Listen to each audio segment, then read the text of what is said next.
The end of life as a universal horror show. One night when I was in high school, maybe even middle school, I was working in the study when my mother came in and asked me whether I'd been playing the piano.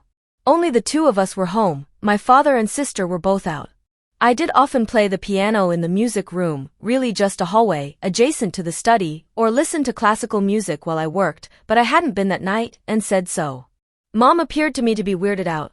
I could have sworn I heard piano music, she said, with that amused/embarrassed/wary effect people exhibit in the presence of the uncanny. Maybe a radio had been left on, we speculated, playing at near subliminal volume.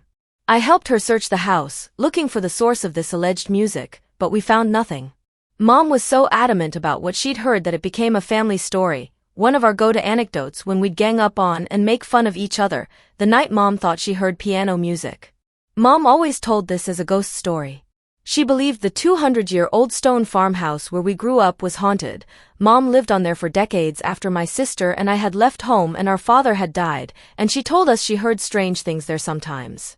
There are more obvious, less interesting explanations for noises in a 200-year-old farmhouse than a haunting, of course. But Mom was insistent that these weren't the normal creaks and scuttles of a house settling or mice in the walls. She sensed presences there, not always friendly ones, she said. She looked up the property records and learned that no one had ever lived there for longer than 40 years, the house didn't get passed down within families. She thought people got spooked there. Recently my mother asked me, "Do you think it's possible to have memories of the future?" I surprised myself by immediately answering, "Yes, I do." I was thinking not of woo-woo superstitions like precognition but of some of the science fiction classics of my adolescence, in which time is trickier than humans' linear perception allows.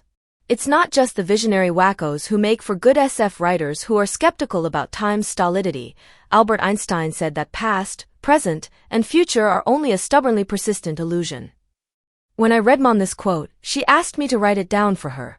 Time has been much on Mom's mind lately, partly because time is a little slipperier for her than it used to be. She conflates generations, confusing my sister with her sister, who's deceased. She exclaims how long it's been since I last visited, though I was there just last week.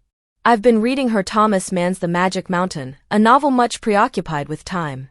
She first read this book when she was a teenager and decided then that it would be a good book to reread at the other end of her life, which she's evidently judged this to be. It's set in a TB sanitarium in the Alps, a place outside the normal, workaday calendar, where time is more elastic, not unlike the retirement community and the stage of life she now inhabits.